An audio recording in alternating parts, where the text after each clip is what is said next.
be starting now, as it is only 45 minutes that we have for this session on a thematic day on Nexus and Beyond, risk reduction across the stakeholder landscape with urban and rural perspectives. I remind you that the session will be recorded, so your participation automatically means that you grant recording permission. If you do not want to be recorded, please leave the session beforehand. The recording will be made available after the session. In about 1 week, we will upload all the recordings of the week on water for development. Please turn your camera off now if you're not a speaker of the session, and please mute yourself whilst not speaking. Looking at the agenda, we will start with the talk by the IGB on the scientific importance of freshwater biodiversity for human well-being. Then look at biodiversity, best practices of the biodiversity in development cooperation, and then move over to Dirk Steffens with a future outlook on the need for action in biological diversity. Afterwards, there's time for a Q&A, so if you have any questions, please raise them at the end of this session or post them in the chat box, so we'll be able to take them up for the discussion. Now, I ask you to please visit app.ysmd.com with the keyword WWater4D. There will be a short questionnaire or a short question poll for you. We'll be asking you which benefits for human well-being do you associate with freshwater biodiversity or biodiversity in general?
You will be able to see the answers in a second.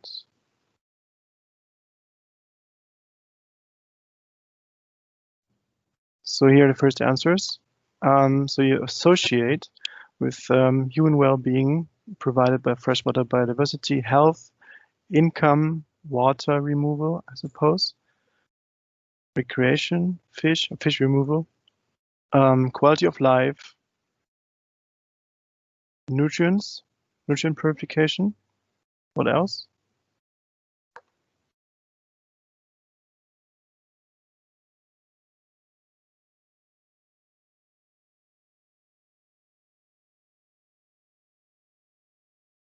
Disease prevention.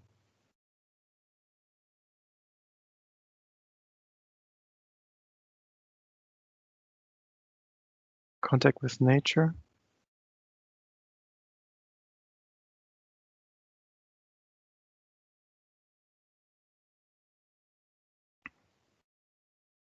Greenhouse gas storage.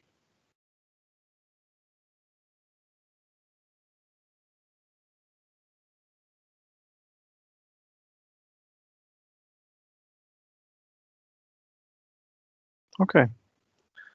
Thank you for taking part. We're moving back to the presentation.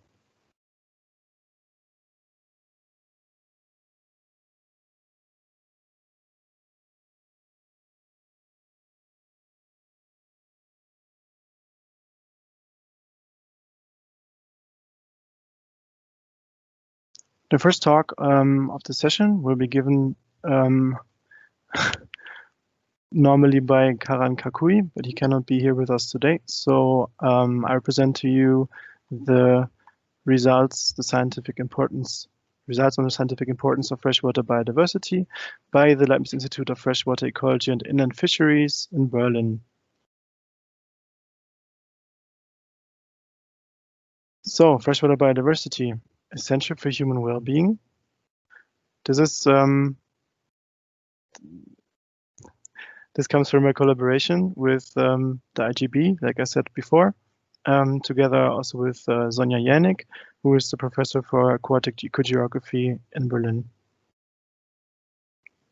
So what is freshwater biodiversity?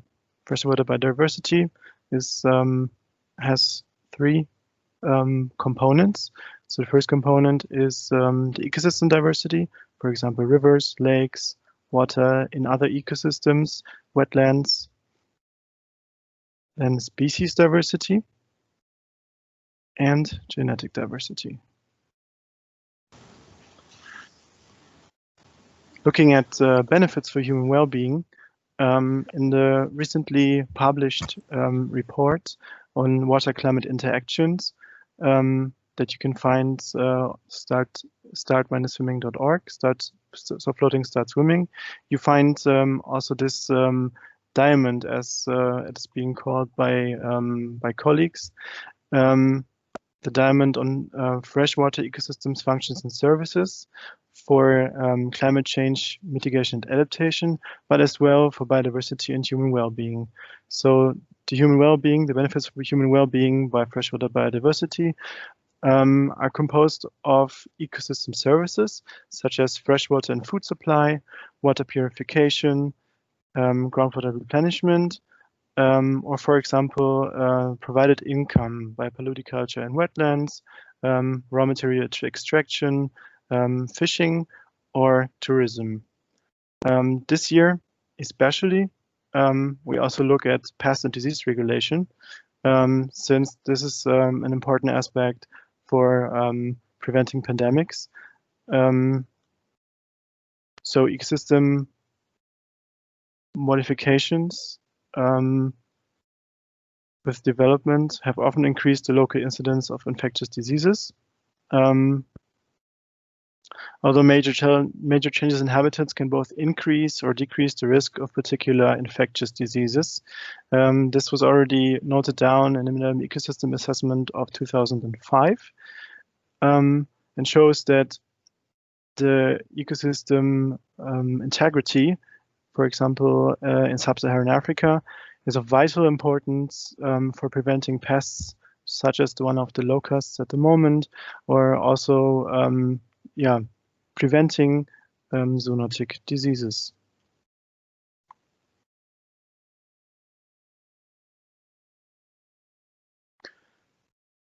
Having a look at the drivers of global threats to freshwater biodiversity, the indirect drivers are demographic and sociocultural, economic and technological, institutions and governance-wise, as well as conflicts and epidemics.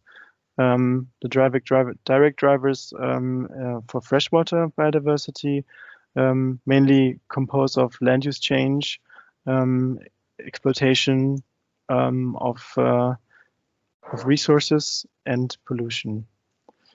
Ecosystem decline on average is already at a rate of 37%. So half of our ecosystem extent worldwide has already been lost, as well as a fourth of global species are threatened by extinction.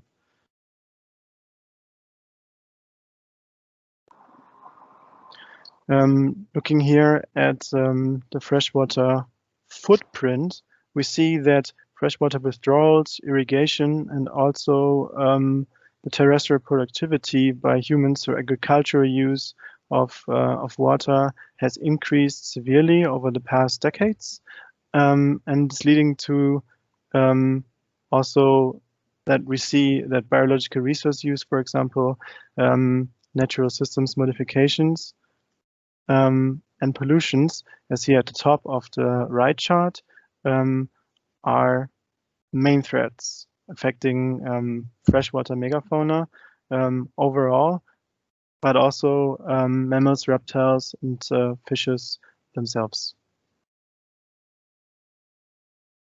Looking at the extinction rates, basically, we see that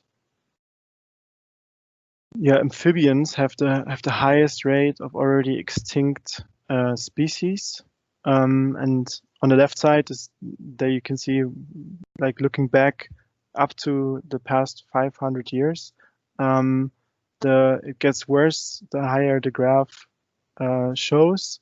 On the right side, the opposite.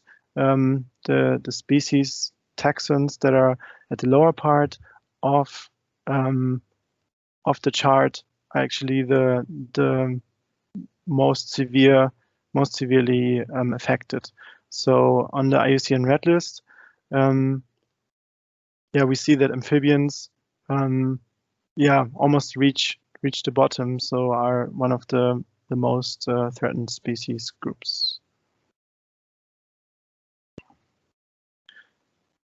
Same here on the left side. You see that terrestrial vertebrates are not affected too much. The decline is much faster in freshwater systems, alongside with the reductions of global wetland loss. The linear model that is used here in this publication by Albert et al. 2020 actually predicts that wetlands, global wetlands, will disappear entirely by mid-century. And on the right side, as part of the freshwater taxa that are threatened by extinction, last year's IUCN Red List shows us that 60% of turtles are threatened, more than 40% of gastropods and mammals, and about 30% of amphibians. So more than 1/4 of all freshwater species are currently threatened with extinction. Looking at global freshwater species richness, the top two maps deal exclusively with megafauna, while the bottom two look at freshwater species exclusive of megafauna. So we have the highest species richness of freshwater megafauna in the Amazon basin and in Southeast Asia here, also as well as in Central Africa, with the strongest threatened species richness in Western Africa and Southeast Asia.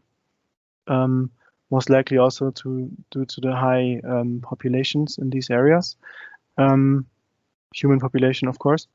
And regarding the species richness, exclusive of megafauna, Sub-Saharan Africa, only looking at the tropics here, and the global south, where development cooperation is working. Of course, Europe has also a strong and high species richness in this case.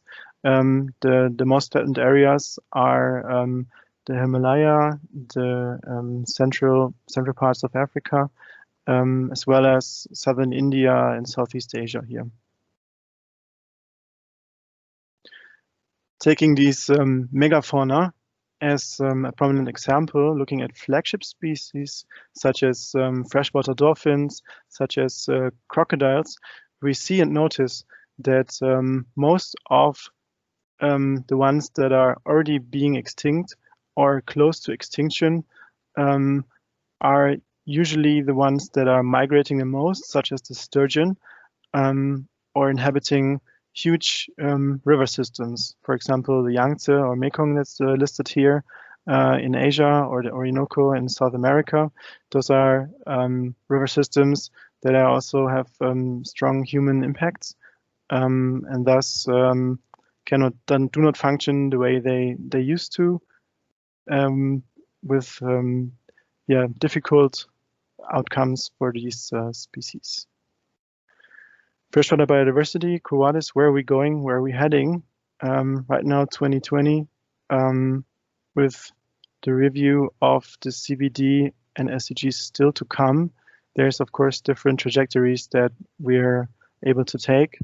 either business as usual, looking at even stronger freshwater biodiversity loss, or bending the curve with hopefully a stronger amount of ecosystems with high integrity and sustainably managed. But yet we have to discuss and see where the green recovery might take us. So far from the side of the scientific point of view, thanks for this contribution from IGB. Now I'd like to introduce to you Silke Spohn. She's my colleague from the sector program on conservation of biological diversity. She's a trained engineer for landscape planning who has been working in international development cooperation for the last 20 years. Before she worked in different countries, mostly in Latin America, like Nicaragua, Panama, and the latest 6 years in Peru. The projects and programs she directed and the country portfolios she coordinated were mostly in the area of environmental governance, natural resource management, biodiversity, and climate change. She also headed programs to strengthen indigenous people. Now I'd like to head over to you, Silke. If you like, I can still share the presentation, and you tell me when to click forward. Thank you very much, Matthias. Yeah, you can just share the presentation, please.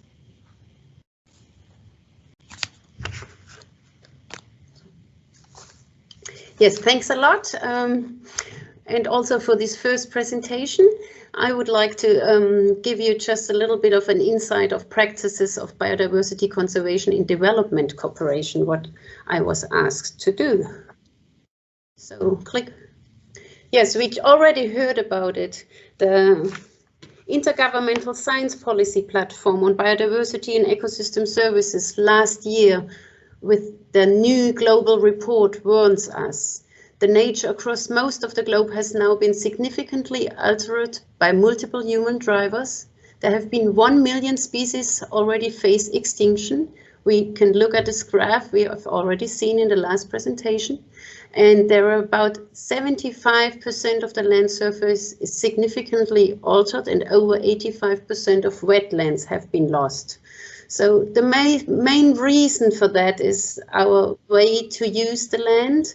So for terrestrial and freshwater ecosystem, land use change has had the largest relative negative impact on nature since 1970. Followed by an overexploitation of animals, plant and other organisms, mainly via harvesting, logging, hunting and fishing. And on top of that comes climate change, which is also a direct driver that is increasingly exacerbating the impact of other drivers on nature and human well-being. So the world is really not in a good shape, we could say. And we are hoping to get some transformation in this way pretty soon. What is the German commitment on that?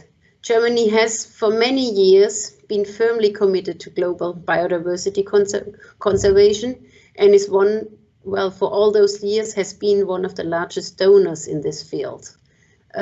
Germany supports, for example, the conservation of biodiversity in over 50 countries with 500 million euros annually. And 400 million euros of this come from the budget of the Federal Ministry of Economic Cooperation and Development, in short, BMZ. And with that money, BMZ mostly supports, well, half of the money goes into the support of 500 protected areas worldwide, including their buffer zones, with an area which is more than 4 times the size of Germany. And BMZ is also working within the EU and worldwide together with all the 196 member states of the UN Convention of Biodiversity at the moment for a new, ambitious and especially implementation-orientated biodiversity framework, which will hopefully be defined at the 15th Conference of Party, the COP15 in 2021. It was supposed, the COP15 on biodiversity was supposed to be this year in October. Now, because of the pandemic, has had to be moved to next year. So talking a little bit about the relevance of water and biodiversity for German development cooperation. Conservation natural wealth is really a crucial condition for successfully reducing global poverty and achieving the sustainable development goals. There is a big interlinkage between biodiversity and water resources, as we know and we've just heard of. On one side, biodiversity is critical to the maintenance of both of the quality and quantity of water supplies and plays a vital role in the water cycle. And on the other side, water is vitally important for people, drinking water and agriculture, food security, and as well as interact environmental and reliable ecosystem services. That's why German development cooperation is committed to the global conservation of biodiversity and the adaptation of the integrated water resource management approach, and tries to look at it as an integral part, I would say. So if we look a little bit, maybe on this presentation, some of the words have moved a little bit, but I think you can still see. Yes, if you look at it, what kind of projects do we implement? Then most of the projects really focus on the contribution to this higher objectives like climate change adaptation, like climate change mitigation, on water policy, on biodiversity conservation, payment of ecosystem service, on protection of habitat for flora and fauna, or sustainable water supply for human consumption and agriculture. Actually, all the projects focus on a development-orientated approach.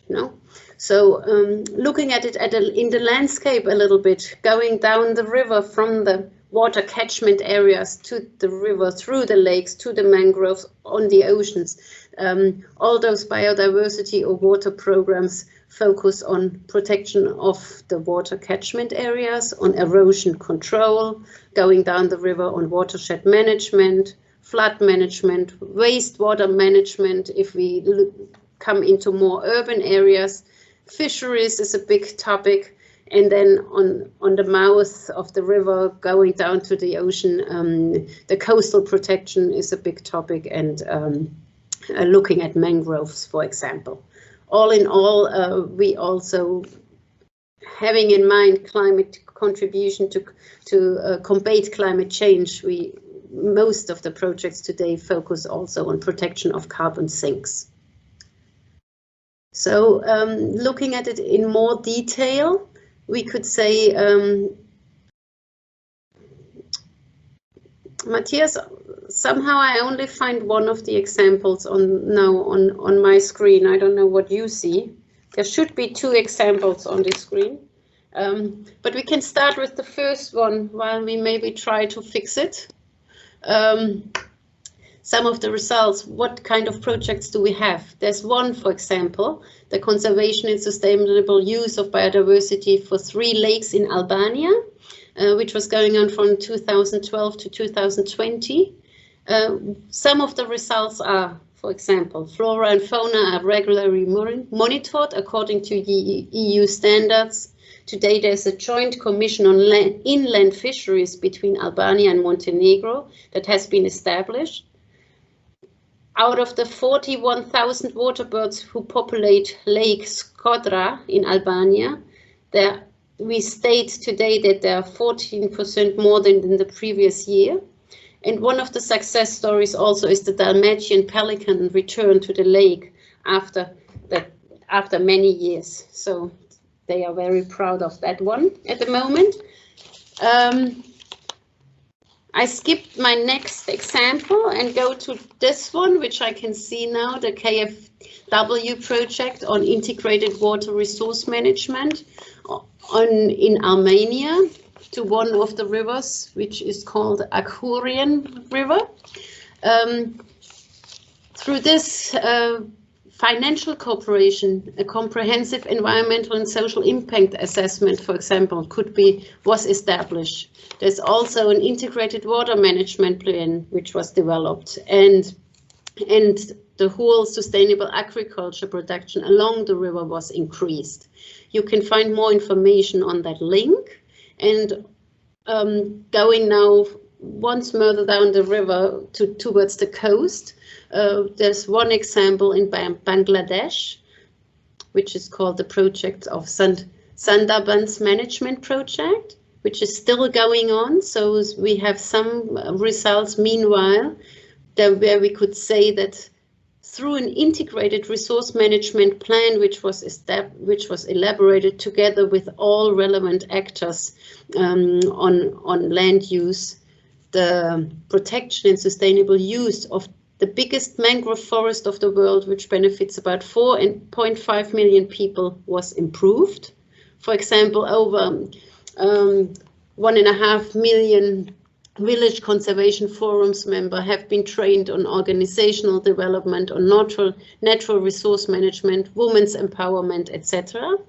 And also the Bangladesh Forest Department adopted standards on spatial monitoring and reporting tools, which also could increase now the patrol effectiveness very much. So also, if you want to there was a fourth example I had, which you couldn't see now, which I'll skip now, but maybe you receive the presentation later and then you can get some more information if you want to. What is our way forward? Well,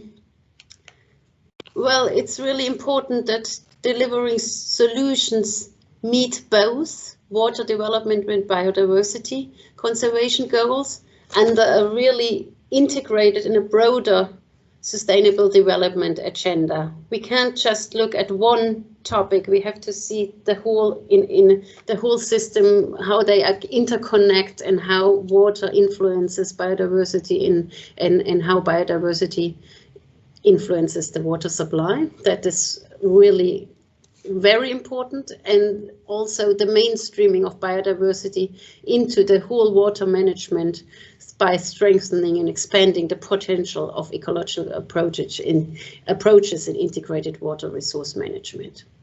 Looking on what is coming up in the international political processes, I mentioned it before, under the Convention on Biological Diversity, there hopefully will be a post-2020 global biodiversity framework, which will be more ambitious and more implementing orientated. So at the moment, the zero draft, which is discussed at this stage, already earmarks the relation between biodiversity and a clean water provision. At the moment, there's one target which comprises the enhancement of nature-based solutions and ecosystem approaches and their impact on quality and quantity of water. The exact monitoring of this possible target is not exactly defined yet, which will be defined in the coming up international conferences, which probably take place all now in 21, sorry, yeah. So for the high commitment of BMZ for this ambitious implementation of this new biodiversity framework, we hope this will hopefully lead also to continued also an increased support of projects and water and biodiversity. That's what we expect, and we are very, very strongly working on those goals. Thank you very much. Thank you, Silke. Please excuse the technical difficulties with the presentation. Don't worry. Now I'd like to hand over the word to Mr. Dirk Steffens. He's moderator and producer, documentary filmmaker and conservationist. As a background, he studied history and politics, went to the journalist school of Cologne. You might know him internationally because he leads the nature film festival Green Screen in the north of Germany. Now today he's joining us as a UN Decade Ambassador on biological diversity. Annie's also initiated the Biodiversity Foundation and the campaign fighting number 6, fighting extinction. Please, the virtual floor is yours. Hello, everybody. Nice to have you here. Yes, as you just heard, I'm a science journalist and UN ambassador for biodiversity and co-founder of that Biodiversity Foundation, which targeted is to transfer scientific results from the biodiversity research field to the general public. And that is my main target. And I want to talk to you about my idea why that communication is so vital for all of us. You know, meetings like this, GIZ meetings, tend to be a talk for experts like today. You and me, we are all experts in a way, even if some of our colleagues might disagree. But as Mark Twain once said, an expert is just an ordinary guy from another town. And these guys are not really often paid attention, at least not enough attention. All of you dove deep into the subject of biodiversity. You know exactly what we are talking about. And thanks to people like you, we know more about the system of life on this planet than ever before. That's a great achievement. But on the other side, biodiversity has remained a subject for experts, and that is a major problem. Most people don't even know the meaning of the term biodiversity. So the loss of biodiversity, which we are discussing today, is not general knowledge. And the loss of biodiversity in freshwater bodies is even less known. When I talk to politicians and decision makers and in the economy and concerns and big companies, most of them still consider the protection of biodiversity as a luxury for panda lovers. And of course, that is a deadly mistake. We all, we have to change that. We have to end this misunderstanding, and we have to do it urgently. We have to do it now. We have to spread the message, save biodiversity. I know it's much easier to catch attention for pandas, tigers, or whales. And I know from my daily work as a filmmaker and as a conservationist how difficult it is to catch attention for beings like freshwater snails, algae, or freshwater sponges. Nobody really cares. But you all know these animals are probably much more important for the human welfare and the human well-being on this planet than pandas, because they are a crucial part of the entire ecosystem we live in. And just one step aside, we just learned that again the hard way. When the COVID-19 disaster, this really terrible disease that has killed more than 800,000 people so far, that didn't happen by accident. Whenever I sit in a talk show and I talk to politicians, I try to explain that the loss of biodiversity and the increasing numbers of diseases like COVID-19 are strongly connected, because whenever we destroy environmental habitats, the likelihood for another pandemic event becomes much higher. Most people don't know that. So even if the results of the loss of biodiversity comes to our daily life, as it happens right now with the coronavirus, people do not understand how these things are connected. But if we think of AIDS, Zika, bird flu, Ebola, even the plague, SARS, and many, many other pandemic events, they are all threatening us, and the frequency is going up and up and up. And for me, the most important question is not how to fight pandemics. The most important question is, where do they come from? And I really mean where, because the most likely location for an outbreak of a zoonosis is probably a dirt road, the end of a dirt road somewhere in the rainforest of Brazil, or maybe in some wetlands where poachers are doing the dirty and bloody business. Because these are the locations where viruses have the possibility to jump from one species to another. So destroying nature has a direct effect on our health, not only on our wealth. And the heavier the impact on ecosystems, the higher is the likelihood of new pandemic events. So especially if we are talking about freshwater bodies, they are really vital for the human health on a global scale. And here comes the problem. Because freshwater sponges are not as attractive as pandas, we have to find other ways to talk about the subject we really care about. We have to talk in a different way about the subject. And this is my call to action for you today. When I give lectures or speeches, I very often start my talks with a sentence like this.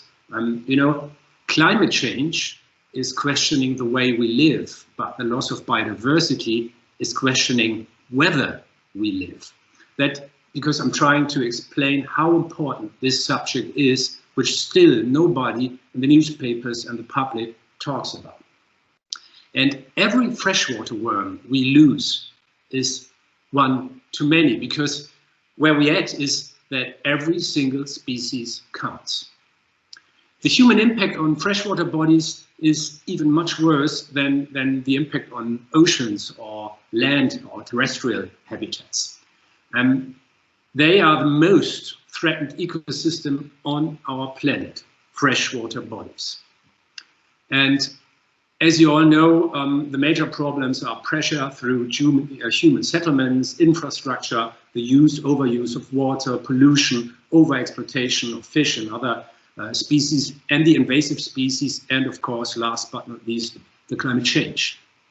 Ironically, even environmentalists can be a threat to biodiversity in freshwater bodies. Just think of all the dams under construction. I've looked up the numbers, and the number of large dams has increased at least tenfold from 1950 to 2070. And the result is that we have nearly 60,000 large dams on the planet. Large dams means up to 15 meters high. Nearly 60,000 of them, interrupting the natural flow of water in rivers. These dams play a deadly role in the extinction of species in rivers, and it's just one example how ignorant we still treat rivers, lakes, ponds, swamps, and all the other kinds of freshwater bodies. The number, as you all know, I guess, of the big freshwater animals, we've just seen some of these ambassador species, has dropped by nearly 90% since 1970. And of the 10,000 fish species, around 20% are extinct, are all under the threat of extinction. That are really frightening numbers. Open freshwater contain not even 10,000ths of the global water volume, but about 12% of all known species. That clearly shows how important freshwater bodies are for all of us. The number of all freshwater species under threat of extinction we don't even know, which shows how far we have to go in science and research. The way in front of us is still a very long way to go. But what we know for sure, if we lose too many of these species, this will become a threat for even the human civilization. It might mark the beginning of the decline of human civilization, because without biodiversity, we cannot exist on this planet. So we need intact and biodiverse freshwater bodies to survive. And that's why this is my call to action. Biodiversity in freshwater bodies, it is vital for the future of all of us. You are the ones who know, so you are the ones to tell. And that my plea to all of you is spread the message, be visible, be loud, never give up, because science is senseless if we do not bring the results to the public, to the decision makers and the politicians. Thank you for your attention. Yeah, thank you very much, Mr. Steffens. Unfortunately, you cannot hear your round of applause now. But we'll continue now to the discussion. Yes, I think that's the moment when I take over. Hello, everyone. My name is Marcel Zavos. I work together with Matthias in the water policy team. And yes, thanks for all the great presentations. I think we are all quite touched, and I think we are all very keen now to steal some fame from the panda and give it to the freshwater snails. Yes. Yes. I'm very sure that there are a lot of questions, but I'm also sure that some people are a little bit shy to ask them.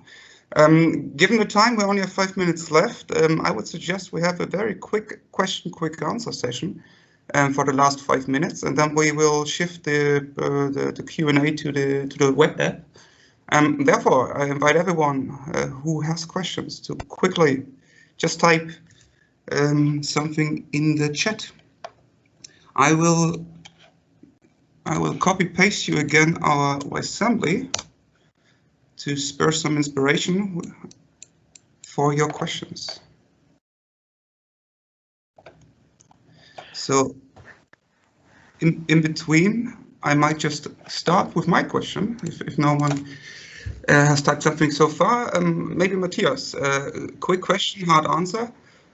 What are the next crucial steps, particularly in the phase of development cooperation? I mean, you showed us the significance, but what can we do now as development cooperation is in the water sector?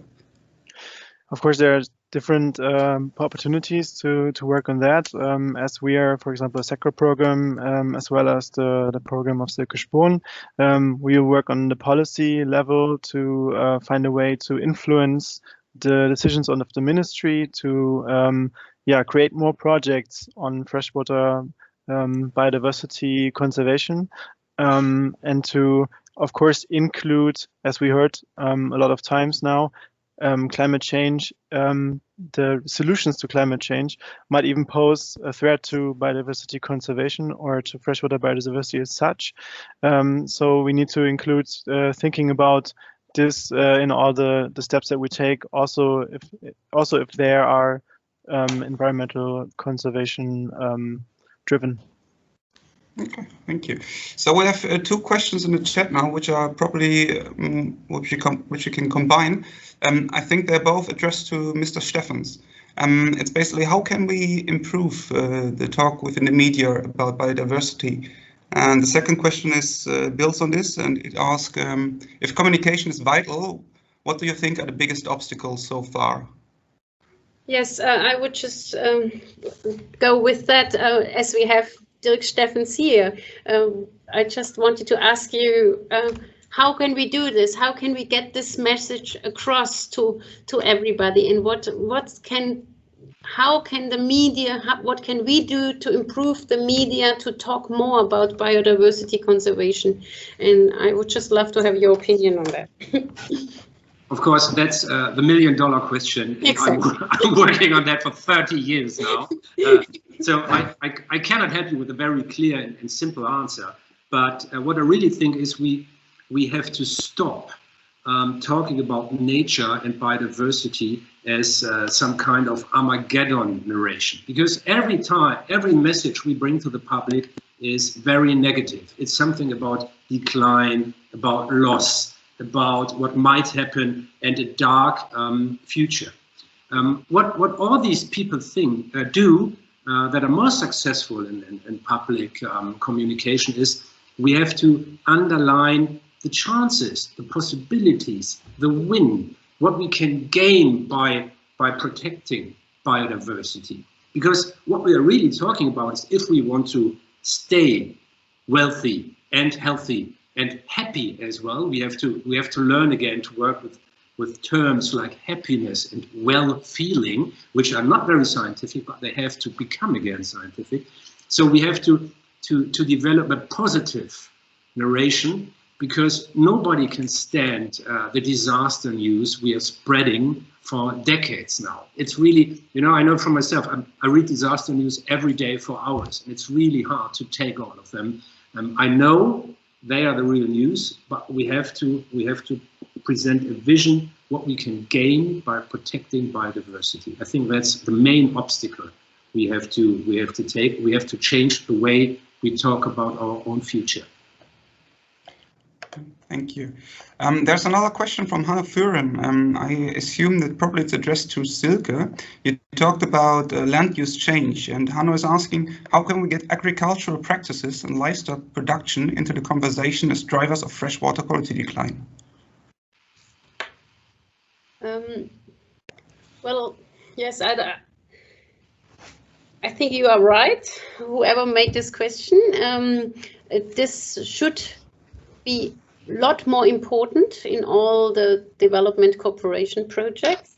That's what I said about mainstreaming those topics. I think in development cooperation we are still too much working along sectors, along silos, everybody on its topic, and not in this integral way we should work on. And we see that one of the main findings or recommendations from this IPBES reports is definitely to work a lot stronger on biodiversity conversation on agriculture, which is one of the biggest driver for land use change. No? So exactly on how we can do it, I think there are many ways, and but we do need this big, strong political commitment from our donors. So I think this post-2020 framework is really one very important start to really get figures on and to get all the donors and the partner countries in the same understanding on having to work on those topics you mentioned on agriculture. Great, thank you. We have one or two more questions that go into a similar direction. However, given the time, I would suggest that I hand over to Matthias again and just invite you for the discussion of these questions that are still open within our WebS under the event, where we have more time to go into more detail, and we don't want to get these questions, we don't want to lose them because they are all quite significant and important. Therefore, Matthias, please, it's you. Thank you very much, Marcel. Thank you, Silke. Thank you, Mr. Steffens, for joining us today, for spending the time on talking about biodiversity conservation here with us during the Week on Water for Development. Now we are moving over to the session on water stewardship. So please follow the link here in the text box. And hope you stick with us here today in the participation of the event. Thank you all, and have a great day or evening wherever you are.